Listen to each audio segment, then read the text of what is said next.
So you want to open a sneaker store, not a Foot Locker.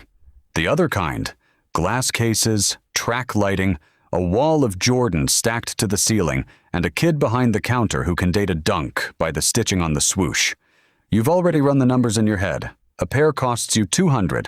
You move it for $350. 10 pairs a day, 6 days a week, and suddenly you're making real money for the crime of selling shoes to people who are thrilled to be standing in your building. Here's what that math is missing. You don't have a supplier. Every retail business in this country runs on one gap. You buy at wholesale, you sell at retail, and the space between those numbers is the entire company. A grocery store, a hardware store, a furniture showroom. They all buy the thing for roughly half of what they charge you, and that half pays the rent, the staff, and the owner. There is no wholesale price for a Travis Scott Jordan. Nike will not sell you one. Nike will not sell to you at all. Starting in 2020, it began cutting off its own wholesale partners. Belk, Dillard's, Zappos, Fred Meyer. Then came back the next year for DSW, Olympia Sports, and Urban Outfitters. If Nike is willing to drop Dillard's, it is not opening an account for your 800 square feet next to a vape shop. So you buy inventory in the same place your customers do. At market, at whatever the going rate is that morning, which makes you the only kind of retailer in America whose cost basis is a public number. Let me show you what that's worth at both ends. In 2018, a 3-year-old sneaker store in Manhattan called Stadium Goods sold for $250 million. One location, one warehouse. 5 years later, the company that bought it collapsed so completely that shareholders were told in writing they would not recover any of their investment. The stock fell from $73 a share to 64 cents. The remains sold for $500 million total, barely twice what that buyer had paid for the sneaker store alone. Same shelves, same shoes, $250 million, and then nothing. Somewhere between those two numbers is a mechanic that governs every sneaker store on earth, and almost nobody thinks about it before signing a lease. Call it the 4-second problem. Any customer standing in your store, holding your shoe, can pull out a phone and find exactly what that shoe last sold for. Not an estimate. The actual last sale, in their size, time-stamped on a public exchange for free. It takes about 4 seconds. Nothing else in retail works this way. You don't know what your grocery store paid for the milk. When dealer invoice pricing leaked onto the internet, it permanently compressed margins across the entire auto industry. And that was one rough figure a year. Your markup is a public fact, and your customer is checking it while you're still talking. So today, the real arithmetic. What it costs to open the doors, why the shoes on your shelves don't belong to you, what happens the first time a fake gets through, and the $65 million reason the biggest name in this business is in federal prison right now. Start with the building. Retail space in the United States averages around $24.69 per square foot per year in asking rent, and almost every lease is triple net. Add $2 to $4 a foot for maintenance, taxes, and the landlord's insurance.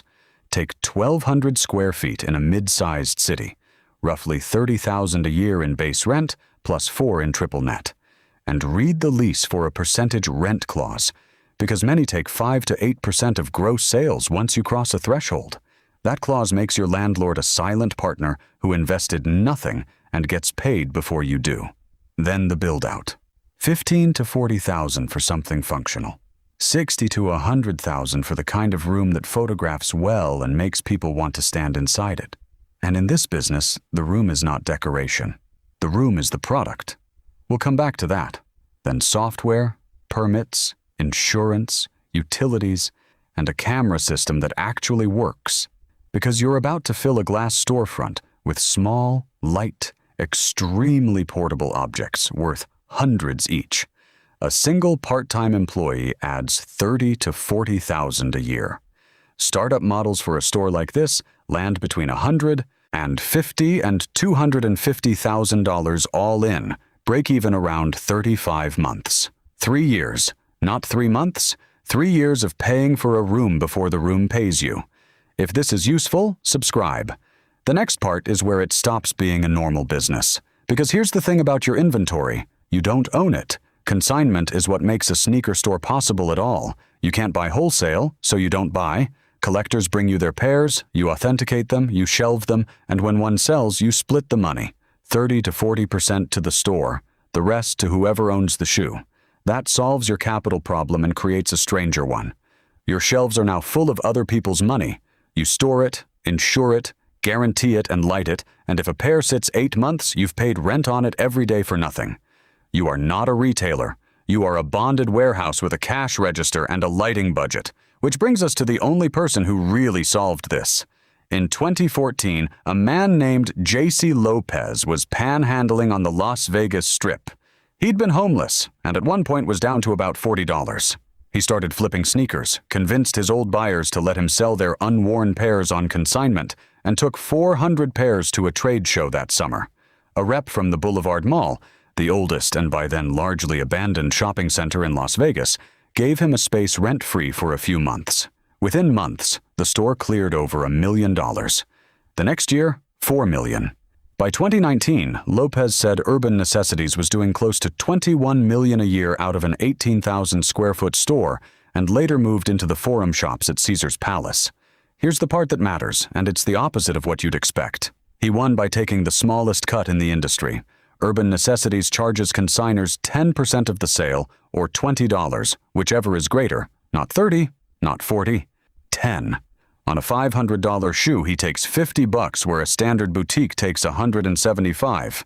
And because of that, he built a network of more than 40,000 consigners who brought him their shoes first. He didn't win the margin war. He refused to fight it and won the supply war instead, in a business where supply is the only scarce thing. Now the liability nobody budgets for. Every pair on your shelf is a legal claim you're personally making. Put a shoe in the case and price it, and you're telling a stranger it's real. The counterfeit market has gotten very good.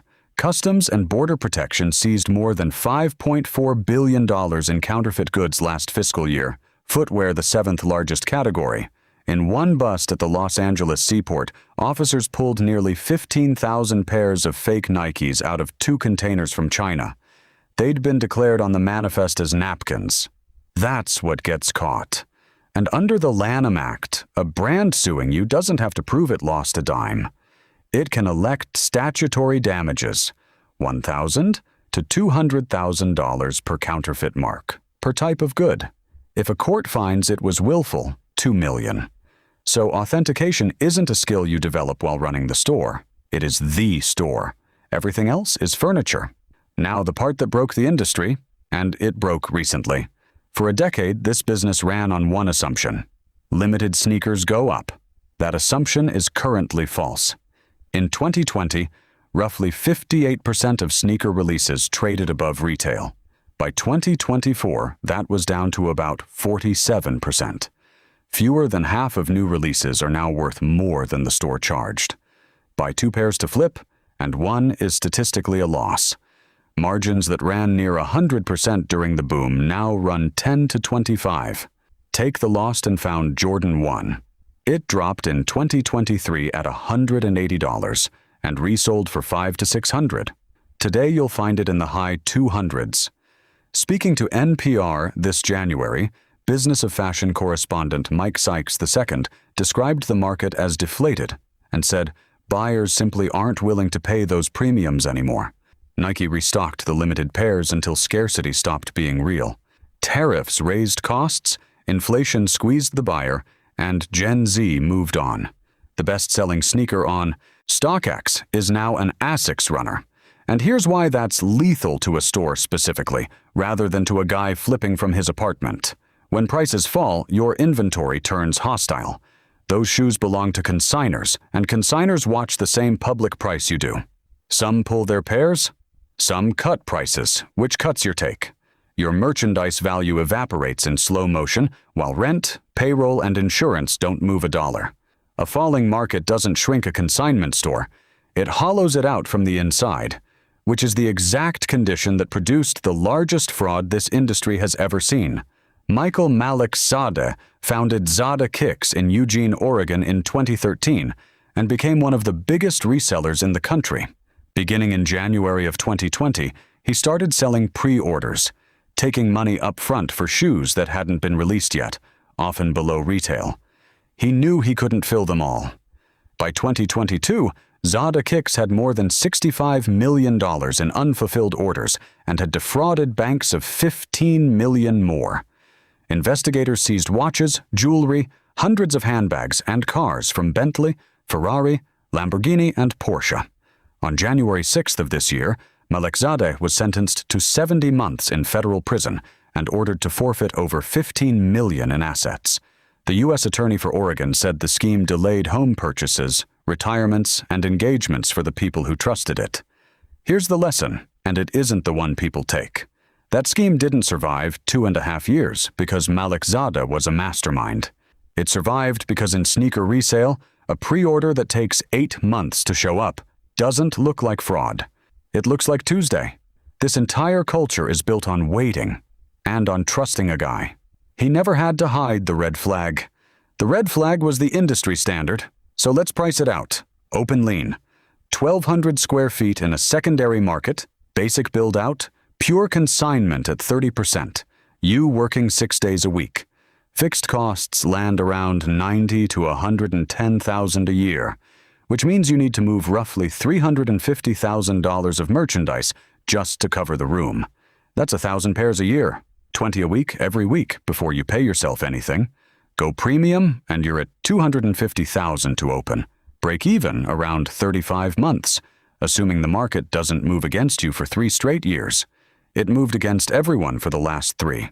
Or skip the store and sell online, where StockX takes 7 to 9% by seller level, plus 3% processing, plus a $5 shipping fee for U.S. sellers as of March 1st. GOAT charges you again for instant payout. On a $200 pair, the all-in take can approach 20%. No rent. Also no moat. You're one of tens of thousands of anonymous listings on a platform that sorts by lowest ask. So, the honest summary: you cannot buy wholesale. Your markup is public. Your inventory belongs to other people. Your legal exposure runs to 6 figures per fake. Your category is in a documented multi-year deflation. And your landlord may have written himself a slice of your revenue. By every conventional retail metric, this should not be a business. People keep opening them anyway, in every major city in this country. Subscribe if you want more of these, because the reason they keep opening is the actual point of this video. Go back to the 4 seconds. Your customer can find the real price in 4 seconds, so he isn't paying you for the shoe.